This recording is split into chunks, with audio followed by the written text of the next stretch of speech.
안녕하세요. 김태원 현명한 투자자 방송 시작하겠습니다. 본 영상에서 다루는 내용은 투자 권유가 아니며 각 개인의 투자 판단에 대한 책임을 지지 않습니다. 별도 SNS 채널 가입을 유도하거나 투자 권유 및 유료 리딩 서비스 홍보하는 불법 자칭 계정에 유의하시기 바랍니다. 자, 오늘은 한미 약품에 대해서 말씀을 드리겠습니다. 지난번에 그 모회사인 지주회사인 한미 사이언스의 경영권 분쟁이 그래도 어머니 쪽의 승리로 끝나면서 그 전반적으로 이제는 그 한미 사이언스도 그렇고 한미 약품도 그렇고 그동안 이 경영권 분쟁 때문에 시끄러웠던, 그러면서 주주들에게 실망감을 줬던 부분에 대해서 뭔가 좀 보상을 해줘야 되는 그런 타이밍이 됐습니다.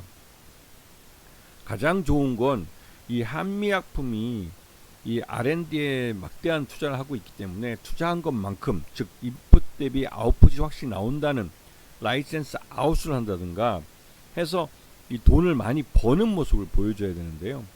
근데 지금 당장은 이 R&D가 뭐 하루아침에 뚝딱 해서 만들어진 것이 아니기 때문에 기존에 그 개발이 완료된 약품들을 얼마큼 잘 팔아서 돈을 벌고 있는지 이런 것들을 좀 보여줘야 될 타이밍인 것 같습니다.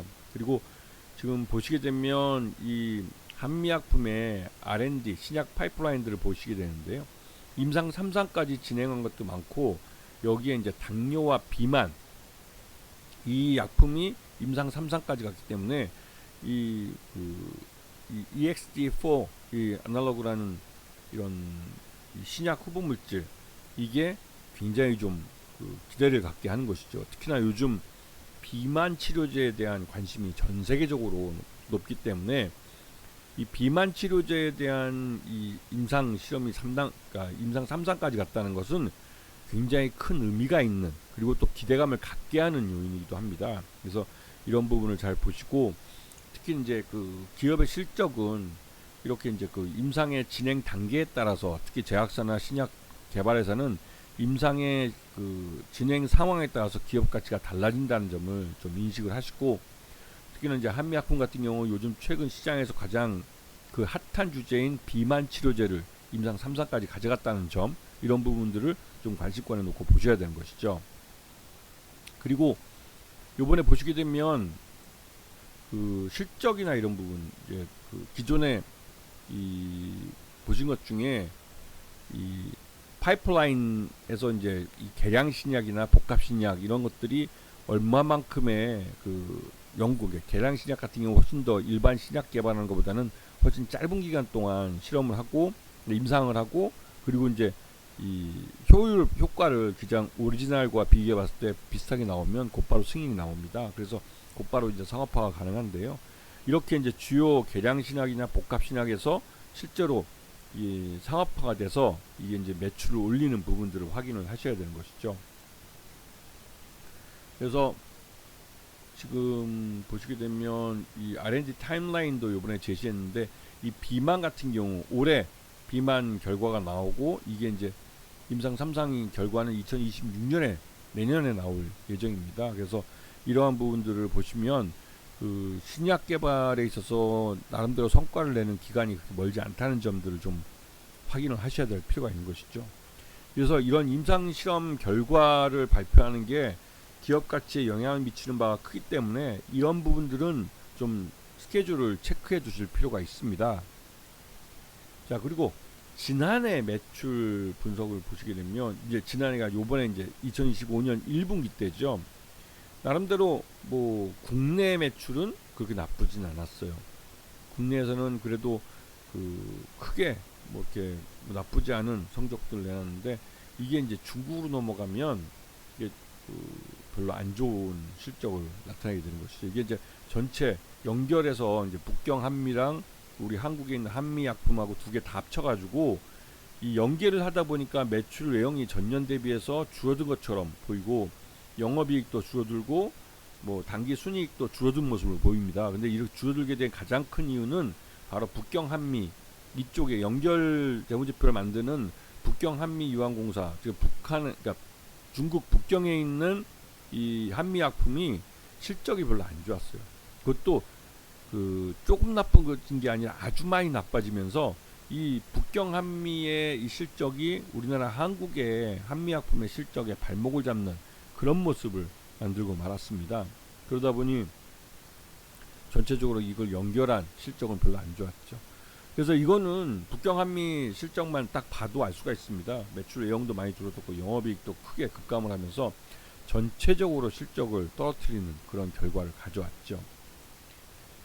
그래서 이제 지금 이 한미약품의 최대주주는 한미사이언스고 이쪽 지분이 41.42%입니다. 적지 않은 지분을 갖고 있고요. 여기에 국민연금도 한 10% 정도 지분을 갖고 있고 신동국 개인인데 이 양반도 이제 7.72%를 갖고 있습니다. 그래서 그 최대주주 특수강인 빼면 실제로 소액주 중에 움직일 수 있는 그 한미약품의 소액주주 비중은 37.85%가 됩니다. 이런 부분 잘 봐주시고요. 그다음에 이 지배구조는 요즘 이제 한미사이언스의 경영권 분쟁이 끝났기 때문에 그렇게 크게 뭐 이슈가 될 건 없습니다. 그리고 이제 지난번에 이 경영권 분쟁이 끝날 때 이 아들이 임종윤 씨하고 특수관계인들이 이 대주주연합이라는 엄마 쪽 송영숙 여사 쪽 회장이죠. 이쪽에 붙어서 결국은 기존의 그 형제 중에 임종훈 씨를 제외하고 나머지 지분들이 모두 한 그 경영권 안에 들어간 것이죠. 그래서 한미약품의 지주회사인 한미사이언스의 경영권 분쟁이 끝나면서 이제는 이 주주들에게 이 경영권 분쟁, 대주주 간의 이 집안 싸움 때문에 말 그대로 주가도 많이 손해를 보고 했기 때문에 이런 부분을 보상을 해줘야 되는 것이죠. 그래서 지금 한미약품 쪽에서 제시한 건 매출 성장률을 한 15% 정도까지 늘리겠다. 2025년부터 2027년 사이에 2021년부터 2024년 사이와 비교했을 때 15% 이상 매출 내용을 늘리고 주주 환원율도 기존 6%에서 2023년 기준입니다.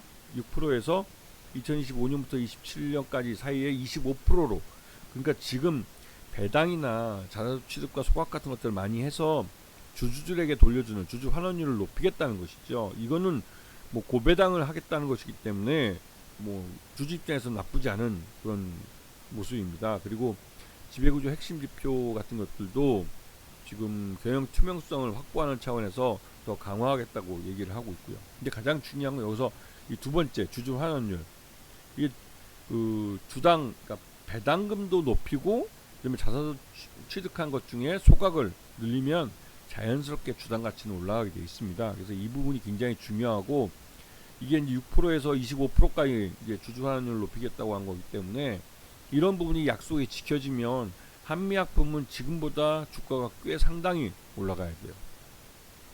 이런 부분을 잘 봐주시면서 보시고 그리고 지금 현재 이 한미약품 같은 경우는 외국인 투자가들은 뭐 일부 차익 실현을 하고 있지만 기관 투자가들은 꾸준히 사들이고 있는데 이쪽은 아마도 이제 배당주 펀드일 가능성이 높습니다. 왜냐면 이 한미약품 같은 경우는 확실하게 2027년까지 배당률을 이제 높이겠다고 얘기를 해왔기 때문에 그런 측면에서 이 뭐 배당주 펀드 같은 경우는 뭐 사볼 만한 그런 주식이 되고 있는 것이죠.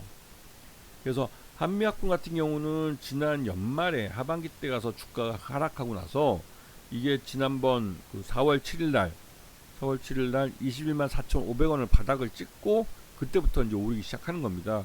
그래서 지난 요번 1분기 실적 기준으로 봤을 때 적정 주가 36만원 정도로 평가되고 있기 때문에 지금은 저평가 구간에 있고 이 주주 배당이나 그 자사주 취득과 소각 같은 것들을 늘리기로 했기 때문에 그런 면에서 이 장기적으로 한미약품은 우상향하는 차트를 그릴 가능성이 큽니다. 이미 실적 면에서도 지금 현재 주가가 훨씬 더 저평가되어 있는 구간을 보내고 있기 때문에 한미약품 같은 경우는 주가가 오를 만한 이유가 있는 종목이라고 할 수가 있는 것이죠. 그래서 특히나 이제 시장이 불확실하게 움직일 때 이런 제약주 같은 경우는 일종의 도피처가 될 수 있기 때문에 그런 면에서 더 각광받을 가능성도 있습니다. 그래서 한미약품을 이제는 관심권에 두고 좀 보셔야 될 그런 타이밍이라고 말씀드릴 수 있는 것이죠.